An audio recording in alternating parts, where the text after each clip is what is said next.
Assalamualaikum warahmatullahi wabarakatuh. Selamat pagi anak-anak sekalian. Salam Pancasila. Selamat berjumpa dengan Ibu di kelas 9 ini. Selamat kalian telah duduk di kelas 9. Artinya tinggal 1 tahun lagi kalian belajar di jenjang pendidikan SMP. Anak-anak sekalian, hambatan dan tantangan tentunya akan kalian temui. Jalani dan laksanakan tantangan itu dengan baik. Dimulailah belajar dengan selalu bersyukur dan dimulai dengan berdoa. Anak-anak ibu sekalian, materi kita hari ini yaitu mengenai dinamika perwujudan Pancasila sebagai dasar negara dan pandangan hidup bangsa. Pada pokok materi hari ini yaitu kita ambil penerapan Pancasila dari masa ke masa. Perlu kalian ketahui bahwa Pancasila adalah adalah jiwa bangsa Indonesia, kepribadian bangsa Indonesia. Pancasila ada sejak bangsa Indonesia ada. Kemudian Pancasila dikristalisasi, dibentuk dalam suatu konsep 5 dasar, yaitu ketuhanan yang Maha Esa, kemanusiaan yang adil dan beradab, persatuan Indonesia, kerakyatan yang dipimpin oleh hikmat kebijaksanaan dalam permusyawaratan dan perwakilan, keadilan sosial bagi seluruh rakyat Indonesia. Ada sejak bangsa Indonesia ada. Kemudian dibentuk konsep 5 dasar ini pada tanggal 1 Juni 1945 disahkan sebagai hari lahirnya Pancasila. Selanjutnya anak-anak sekalian perlu kalian ketahui Pancasila disahkan pada tanggal 18 Agustus 1945 pada saat disahkannya Undang-Undang Dasar 1945. Kenapa bersamaan? Karena Pancasila ada di dalam pembukaan Undang-Undang Dasar Negara Republik Indonesia. Tokoh pejuang bangsa Indonesia sudah bersepakat bahwa tidak boleh pembukaan Undang-Undang Dasar 1945 dirubah apapun yang terjadi. Artinya konsep Pancasila pun tidak boleh dirubah sedikit pun. Tidak boleh dihapus, tidak boleh dibolak-balikkan. Kalau menghapus Pancasila artinya merubah pembukaan Undang-Undang Dasar 45. Merubah pembukaan Undang-Undang Dasar 45 artinya merubah NKRI, menghancurkan NKRI. Itu sudah kesepakatan dari tokoh-tokoh pejuang bangsa Indonesia. Semoga kalian paham. Selanjutnya, dalam penerapan Pancasila tentunya tantangan banyak sekali kita alami dalam sejarah penerapan Pancasila di NKRI ini. Yaitu yang pertama, penerapan Pancasila pada saat awal kemerdekaan tahun 1945 sampai dengan tahun 1949, di mana yang pertama adanya pemberontakan di Madiun yang terkenal dengan pemberontakan PKI yang dipimpin oleh Musso pada tanggal 18 Agustus 1948 yang menginginkan negara Indonesia yang tadinya ideologi Pancasila berubah menjadi ideologi komunis, yaitu negara Soviet di Indonesia berideologi komunis. Yang selanjutnya yaitu pemberontakan APRA. Pemberontakan APRA ini dipimpin oleh Kapten Kolonel Raymond Westerling pada tanggal 15 Januari 1949 yang mana menginginkan yang bekerja sama dengan Sultan Hamid II yang berusaha menginginkan negara Indonesia kembali ke negara federasi. Selanjutnya, yaitu pemberontakan DITII. DITII ini yang dipimpin oleh Sumarji Marijan Kartosuwiryo, yaitu pada tanggal 7 Agustus 1949 yang menginginkan negara kita yang ideologi Pancasila dirubah menjadi syariat Islam. Selanjutnya, yaitu pemberontakan RMS yang menginginkan pembentukan negara sendiri di Maluku Selatan dipimpin oleh Robert Stephen Somokil pada tanggal 25 April 1950.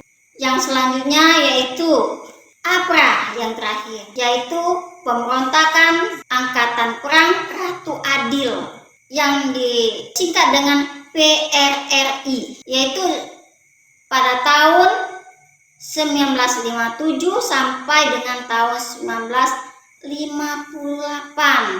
yang terjadi sebagai akibat koreksi terhadap pemerintah yang dianggap melanggar undang-undang yang menimbulkan ketidakadilan.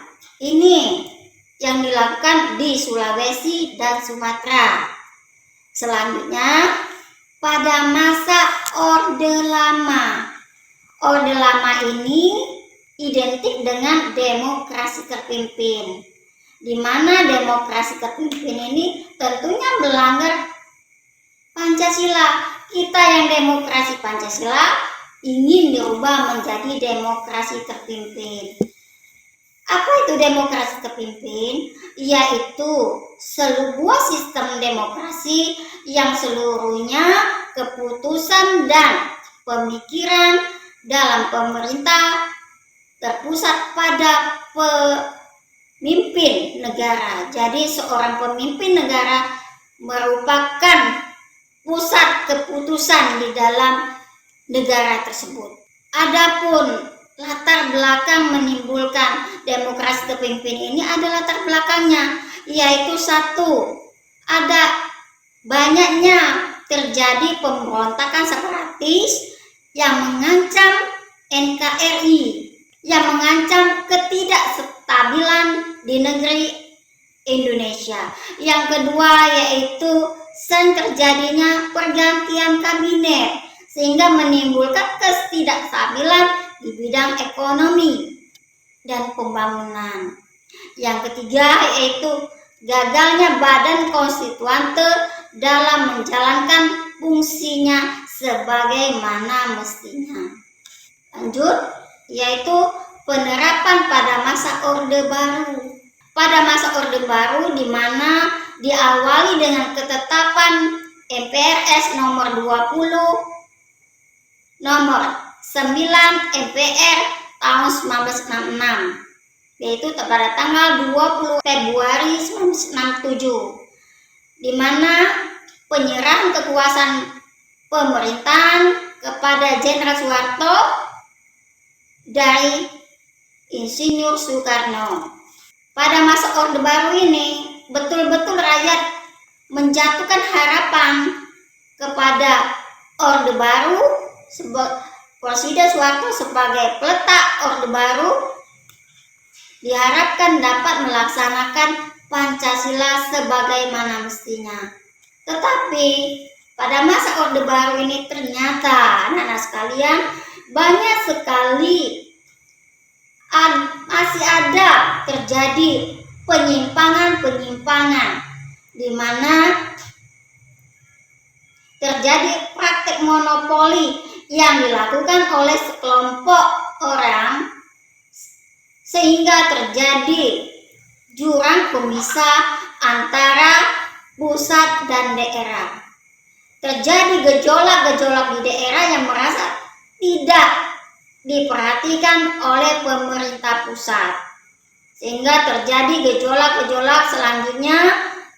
Kemudian kebebasan pers kebebasan pers sangat tidak diperlakukan dengan adil, sehingga merasa rakyat Indonesia betul-betul merasa tidak ada keadilan demokrasi. Demokrasi tidak dijalankan sebagaimana mestinya. Akibatnya timbullah masa yang berikutnya, yaitu masa reformasi. Masa reformasi diawali dengan jatuhnya kekuasaan Presiden Soeharto pada tahun 1998. Harapan rakyat Indonesia pada masa reformasi betul-betul dilaksanakan demokrasi Pancasila secara murni dan konsekuen. Tetapi ternyata hambatan dan tantangan terus ada, di mana kebebasan berdemokrasi disalahgunakan sehingga terjadinya kebebasan yang kebablasan. Pola kebablasan yang bagaimana? Di mana apalagi di masa era globalisasi yang marak majunya teknologi komunikasi, timbullah masalah-masalah baru, yaitu pola komunikasi yang tidak beretika. Yang kita kenal sekarang ini adalah berita hoax, ya, berita bohong. Kemudian budaya permisif atau serba boleh. Itu sangat bertentangan dengan nilai-nilai Pancasila, budaya bangsa Indonesia. Kemudian budaya westernisasi, yaitu pola hidup kebarat-baratan, sangat bertentangan dengan bangsa Indonesia, yang sangat berbahaya, menimbulkan hilangnya budaya-budaya khas Indonesia karena kebebasan yang terlalu berlebih-lebihan. Kurangnya filter dari bangsa Indonesia akan menimbulkan hilangnya nilai-nilai budaya bangsa, hilangnya nilai-nilai Pancasila pada diri bangsa Indonesia yang merupakan jati diri bangsa Indonesia. Sampai di sini pertemuan hari ini. Semoga apa yang Ibu sampaikan dapat bermanfaat bagi kita semua.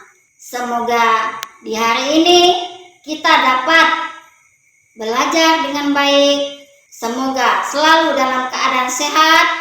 Dan Ibu ucapkan wassalamualaikum warahmatullahi wabarakatuh. Salam Pancasila.